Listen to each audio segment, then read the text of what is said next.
Hi everyone, this is Ricky with Bromero Cards. Thank you for watching this video and thank you for subscribing and liking my other videos. I hope you enjoy. This week I'm showing you a card using the Concord and 9th Flower Turnabout set. Here are the items that we're going to be using. The first thing is the Concord and 9th Flower Turnabout stamp. We're also going to be using the Fawn Scalloped Circle dies that you see here. We're going to be using the middle die. We're also going to be using some Fawn inks along with Versamark ink.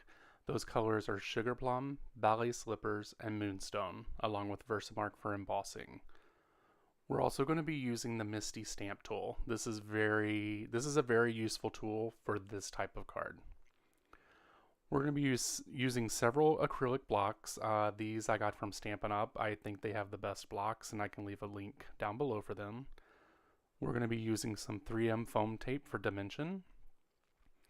We're going to use some jewels from the Queen and Company, Queen and Company, or Queen and Co. actually, I believe. The Ton Stamps Rose Gold Embossing Powder, along with the Ranger Gold Embossing Powder, and also the EK Success Tool with the coffee filter. We're also going to be using some gray cardstock at 4 1/4 by 5 1/2. You can use any colors you want here. We're going to be using pink cardstock at 4 by 5 1/4. And then we're going to use white cardstock at 3 3/4 by 5. Okay, here we go.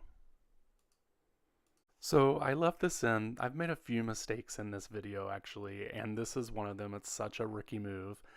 You see me here with the Misty and I'm stamping everything up, getting everything lined up.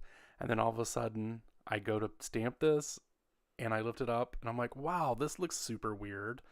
Yeah, I left the grid paper on the other side, so it didn't even stamp right. So crazy. But what I did was I just took an adhesive eraser, I turned the paper around, took off the adhesive, erased what I had written on it, and just used the other side. That's why it has two sides, right?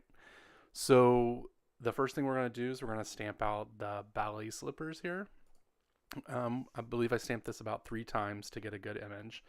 This is why the Misty is really good for this. But also you have to do these rotations with this stamp.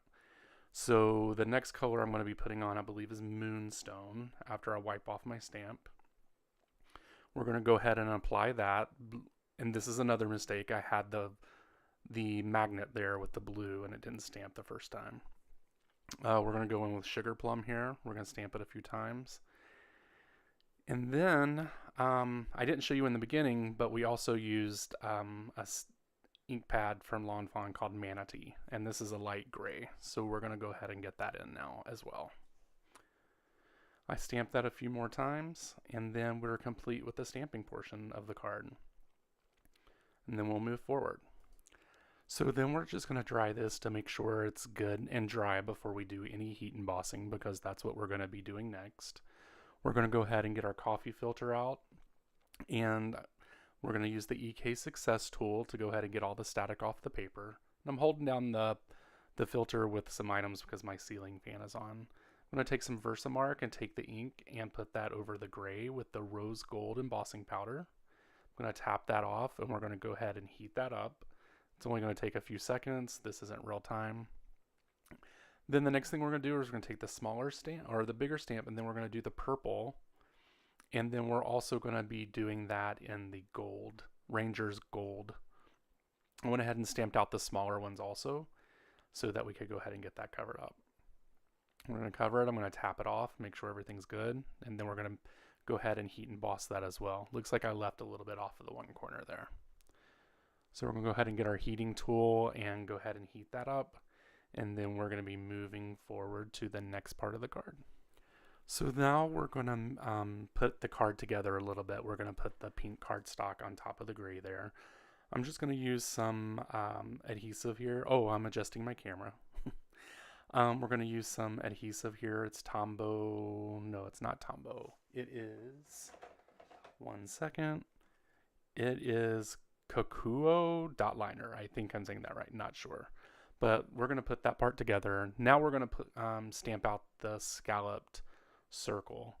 We're just going to use some card vellum here, some I'm not for sure what the percentage is. It's a little frosty. You can't see all the way through it right on here, but we're going to go ahead and cut that out.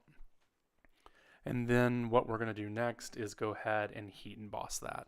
We're going to heat emboss that with gold with the sentiment that was in the card. The sentiment is, "You fill my heart with love and flowers." We're going to get this even onto the circle here, and then we're going to heat emboss this with some Gold Ranger heat embossing powder. We're going to cover it, make sure there's no powder stuck to it, and we're going to go ahead and heat emboss it. So then after we're done doing that, we're just going to start assembling the card. The first thing I do here is actually get the corner chomper from We Are Memory Keepers, I believe, and go ahead and chomp off those corners to make a rounded edge. I'm going to make sure everything fits on the card there, and then I'm going to put the 3M foam tape on the back of this to give it a little dimension onto the card.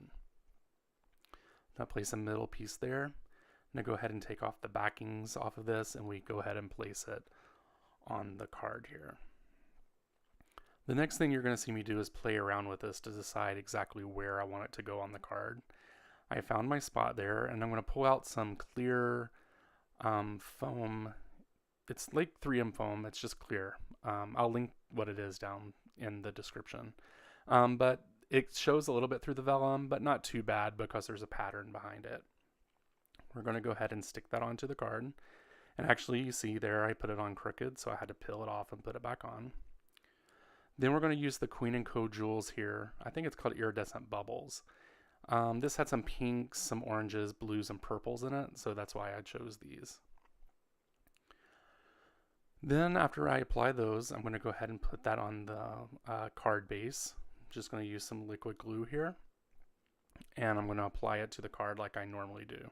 You always use liquid glue so you have a time for adjustment.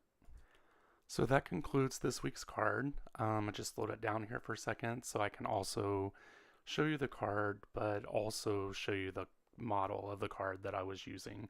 I always make my card first and then make the next card as my video when I make these. So I want to thank you for subscribing. Please click the other links showing here for the other videos and click the B to subscribe to my channel. Thank you. Have a great week. Bye.